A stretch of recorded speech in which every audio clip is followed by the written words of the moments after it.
Hey guys, welcome back to another video. Today I'm doing another movie review, and the movie I'll be reviewing is Ghostbusters Afterlife. Without further ado, let's jump into the review. Oh gosh. Let's jump into the review. This movie begins with a single mom and her son and daughter moving to a small town to live in an old farmhouse they inherited from their recently deceased grandfather. Throughout the movie, the daughter, played by McKenna Grace, and her friend Podcast, played by Logan Kim, slowly begin to find out the reason behind her grandfather's death, as well as his connection to the Ghostbusters and the dark history that surrounds the small town they live in. But what I really like about this movie, and how it compares to the original, is that it feels like a big mystery. And you don't get a lot of that in the original Ghostbusters, although there is some mysterious things. You really feel that there's a mystery going on and the characters are figuring out, you know, what's going on under the curtain, or behind the curtain. It feels like a mixture between Scooby-Doo and Ghostbusters, which is a great combination. And it's what I like about the feel of this movie. It's an interesting feel and it's really fun. I do really enjoy the original Ghostbusters movie. It wasn't a movie I grew up with, so I'm not a huge fan of it, though I think it's a pretty funny movie and it's just kind of a fun story all around. But yeah, you can't really compare these two movies because they're very different, especially in feels. Like I said, the new Ghostbusters Afterlife, it feels like a big mystery and you're putting the puzzle pieces together as you're watching the movie, whereas the original Ghostbusters was just comedy. Jokes all around, funny situations, goofy situations. It was all pretty humorous, whereas this actually kind of feels like a legit story. And you can really tell the difference between the two in just the pacing. I mean, the old movie is very fast-paced because it's a comedy and stuff is constantly happening, and you're moving through the movie quite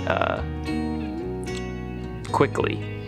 But this new movie, since it's more of a mystery and kind of a family drama, you move through it a lot slower. And there were parts that were a bit slow, but it really does feel like it could be its own movie, separate from the Ghostbusters universe.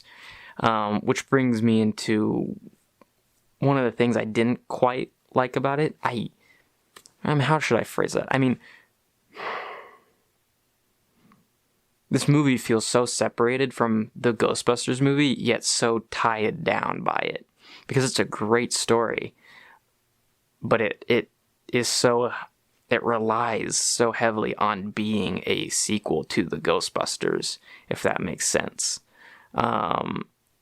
It reminisces a lot over the first Ghostbusters movie, and I feel like that kind of holds the movie back because it could be so much more, and it could have just been its own thing.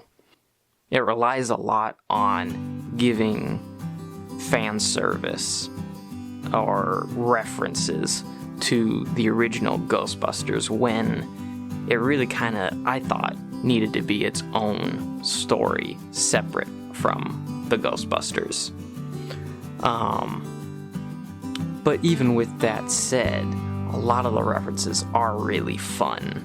Well, and just the end of the movie is crazy, so that's nice too.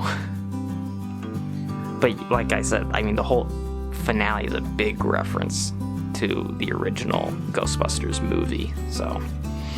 As the characters go, I really liked all of the characters. I wish that we got more of some characters. They did kind of leave a couple characters in the dust, like Finn Wolfhard's character.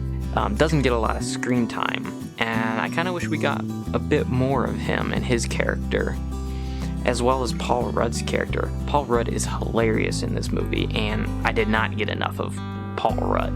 well, he just fits this world really well. McKenna Grace is kind of the main character. She's the one that pretty much explores the history of the Ghostbusters and starts getting the gears moving in this story. Her character is kind of funny. She's a very nerdy kid, and she's trying to connect to other kids at her school by telling jokes, but they're really bad jokes. They're just really lame jokes, and there's a lot of them. But once she kind of gets together with her friend Podcast, who has a podcast about ghosts and supernatural stuff, they get along really well, and they end up finding a lot of the original Ghostbusters equipment at this farmhouse. One other thing I really liked was a part with McKenna Grace's character and a chessboard, and every time she moves a piece and then goes to bed, the next day another piece will be moved. So she's like playing a chess game with a ghost, and they expand on that later throughout the movie, and I thought that was really fun, and that got me kind of excited about the movie. I don't know why, but I was like, oh, this is cool. She's playing chess with a ghost. Awesome. And overall, this movie is fairly clean. I mean, the language is kept to a minimal. It's really, once you get in, especially compared to the original movie, which has a lot of stuff in it. This movie is actually fairly clean until you get to the finale, which does take a pretty dark turn, and that's when things get a bit more suggestive, and if you've seen the original movie, you know why. But overall, this movie is really fun, and I really enjoyed it, maybe a little bit more than I did with the original movie. So if I had to give this movie a rating, on a scale of 1 to 10, I would give Ghostbusters Afterlife a 7.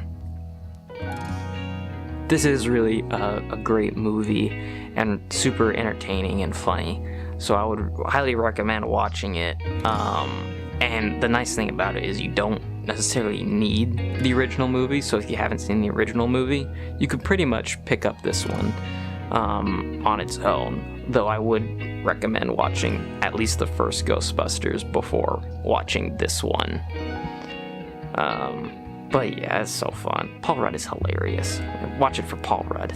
Hilarious. But anyway, thanks for watching this video. I'm trying to keep my movie reviews shorter. If you like that, hit the like button. If you want to see stuff that's more detailed,